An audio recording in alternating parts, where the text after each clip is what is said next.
वाक्य रूपांतर हा व्याकरणमधील महत्त्वाचा घटक आपण अभ्यासत आहोत. यापूर्वीच्या 3 भागामधून उद्गारार्थी व विधानार्थी वाक्य, आज्ञार्थी व विधानार्थी वाक्य, होकारार्थी व नकारार्थी वाक्य या वाक्यांचे परस्पर रूपांतर आपण अभ्यासले. आजच्या भागामध्ये अभ्यासूया प्रश्नार्थी व विधानार्थी वाक्यांचे परस्पर रूपांतर. प्रश्नार्थी वाक्य म्हणजे नेमकं काय? तर ज्या वाक्यामध्ये प्रश्न विचारलेला असतो असे वाक्य म्हणजे प्रश्नार्थी वाक्य. प्रश्नार्थी वाक्यामध्ये प्रश्नचिन्ह हे वापरलेलेच असते. ही काही प्रश्नार्थी वाक्ये पहा. स्वयंशिस्त ही खरी शिस्त नाही का? जगी सर्व सुखी असा कोण आहे? अपमान केल्यास कुणाला राग येत नाही? फुकट दिले तर कोणाला नको? आम्ही तुमचे उपकार कसे विसरू?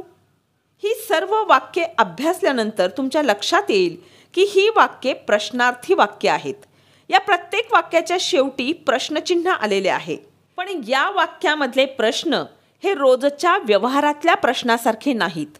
रोजच्या व्यवहारामध्ये आपण एकमेकांना अनेक प्रकारचे प्रश्न विचारतो. जेवला का? अभ्यास झाला का? कुठे निघालास? तब्येत कशी आहे? काय करतोस? वगैरे वगैरे. पण ते प्रश्न उत्तराच्या अपेक्षेने विचारलेले प्रश्न असतात. पण या वरील प्रश्नार्थी वाक्यातील प्रश्न हे उत्तराच्या अपेक्षेने विचारलेले नाहीत, तर या प्रश्नार्थी वाक्यामध्येच त्याचे उत्तर लपलेले आहे. सर्वात महत्त्वाची गोष्ट लक्षात घ्या की यातील काही वाक्ये ही होकारार्थी आहेत आणि काही वाक्ये ही नकारार्थी आहेत. ज्यावेळी प्रश्नार्थी वाक्याचे विधानार्थी रूपांतर करायचे असेल तेव्हा एक महत्त्वाची गोष्ट तुम्ही लक्षातच ठेवली पाहिजे की प्रश्नार्थी वाक्य जर होकारार्थी असेल तर त्याचे विधानार्थी रूपांतर हे नकारार्थी होते आणि प्रश्नार्थी वाक्य जर नकारार्थी असेल तर त्याचे विधानार्थी रूपांतर हे होकारार्थी होते. परत सांगते, प्रश्न जर होकारार्थी असेल तर विधान नकारार्थी होते आणि प्रश्न जर नकारार्थी असेल तर विधान होकारार्थी होते. आता या वाक्यापैकी होकारार्थी वाक्य कोणती आहेत आणि नकारार्थी वाक्य कोणती आहेत हे आपण ओळखूयात. पहिले वाक्य पहा. स्वयंशिस्त ही खरी शिस्त नाही का? या वाक्यामध्ये नाही का असा नकार दर्शवणारा प्रश्न विचारलेला आहे. हे वाक्य नकारार्थी वाक्य आहे. म्हणून या प्रश्नार्थी वाक्याचे ज्यावेळी आपण विधानार्थी रूपांतर करू त्यावेळी ते होकारार्थी होणार आहे. दुसरे वाक्य पहा. जगी सर्व सुखी असा कोण आहे? हे वाक्य होकारार्थी वाक्य आहे म्हणून याचे विधानार्थी रूपांतर हे नकारार्थी होईल. तिसरे वाक्य पहा. अपमान केल्यास कुणाला राग येत नाही? नकारार्थी प्रश्न आहे म्हणून याचे विधानार्थी रूपांतर होकारार्थी होईल. चौथे वाक्य. फुकट दिले तर कोणाला नको? प्रश्न नकारार्थी आहे म्हणून विधानार्थी रूपांतर होकारार्थी होईल. आम्ही तुमचे उपकार कसे विसरू? हे प्रश्नार्थी वाक्य होकारार्थी वाक्य आहे म्हणून याचे विधानार्थी रूपांतर हे नकारार्थी होईल. चला तर या सर्व वाक्यांचे आता आपण विधानार्थी रूपांतर करूया. पण महत्त्वाची गोष्ट लक्षात ठेवायची, प्रश्न होकारार्थी असेल तर विधान नकारार्थी होणार आणि प्रश्न नकारार्थी असेल तर विधान होकारार्थी होणार. आता हे पहिले वाक्य पहा. स्वयंशिस्त ही खरी शिस्त नाही का? हा नकारार्थी प्रश्न आहे, त्याचे आपण विधानार्थी रूपांतर करणार आहोत की जे होकारार्थी होईल. जसे की स्वयंशिस्त ही खरी शिस्त आहे किंवा स्वयंशिस्त हीच खरी शिस्त आहे. प्रश्न नकारार्थी होता म्हणून विधान होकारार्थी झाले. आता हे दुसरे वाक्य पहा. जगी सर्व सुखी असा कोण आहे?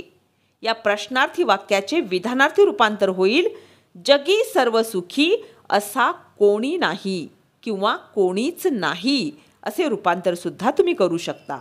प्रश्न होकारार्थी होता, विधान नकारार्थी झाले. तिसरे वाक्य.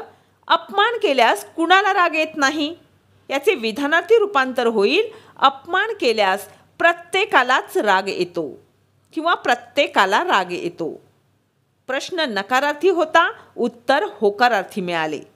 चौथे वाक्य. फुकट दिले तर कोणाला नको?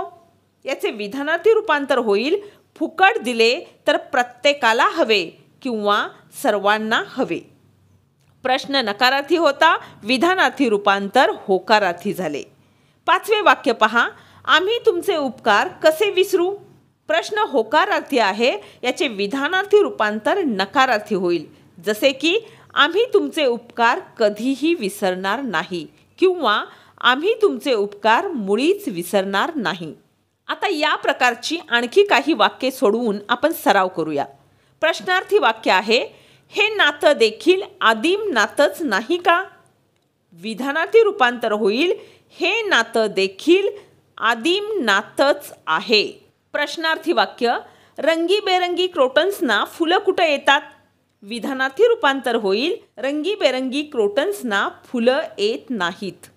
प्रश्नार्थी वाक्य, त्याची सर इतर कुणाला येणार? विधानार्थी रूपांतर होईल, त्याची सर इतर कुणालाही येणार नाही. प्रश्नार्थी वाक्य, कुठे नसतो आनंद? विधानार्थी रूपांतर होईल, आनंद सर्वत्र असतो किंवा आनंद सगळीकडे असतो. प्रश्नार्थी वाक्य, बाहेर दाराशी घुटमळणारा आनंद आत येणार कसा? विधानार्थी रूपांतर होईल, बाहेर दाराशी घुटमळणारा आनंद आत येणार नाही. प्रश्नार्थी वाक्य, आयुष्यात आनंदाचे मोठे प्रसंग कितीसे येतात? विधानार्थी रूपांतर होईल, आयुष्यात आनंदाचे मोठे प्रसंग फारसे येत नाहीत किंवा येत नसतात. प्रश्नार्थी वाक्य, केवळ आईवडिलांची इच्छा म्हणून मुलानं डॉक्टर होऊन काय साधतं? विधानार्थी रूपांतर होईल, केवळ आईवडिलांची इच्छा म्हणून मुलानं डॉक्टर होऊन काहीही साधत नाही. प्रश्नार्थी वाक्याचे विधानार्थी रूपांतर आपण केले आणि ते करत असताना एक महत्त्वाची गोष्ट आपण लक्षात घेतली. प्रश्नार्थी वाक्य जर होकारार्थी असेल तर विधानार्थी वाक्य नकारार्थी करायचे आणि प्रश्नार्थी वाक्य जर नकारार्थी असेल तर विधानार्थी रूपांतर आपण होकारार्थी करायचे. आता आपण काही विधानार्थी वाक्यांचे प्रश्नार्थी वाक्यामध्ये रूपांतर करूयात. हे पहिले वाक्य पहा, पांढरा रंग सर्वांना आवडतो. हे विधानार्थी वाक्य आहे. या विधानार्थी वाक्याचे आपण प्रश्नार्थी रूपांतर करणार आहोत. विधान होकारार्थी आहे म्हणून आपला प्रश्न नकारार्थी होणार आहे. जसे की पांढरा रंग कोणाला आवडत नाही. हे दुसरे वाक्य पहा, खऱ्या समाजसेवकाला लोकनिंदेची भीती नसते. हे विधानार्थी वाक्य नकारार्थी आहे म्हणून याचे प्रश्नार्थी रूपांतर करत असताना ते होकारार्थी होईल.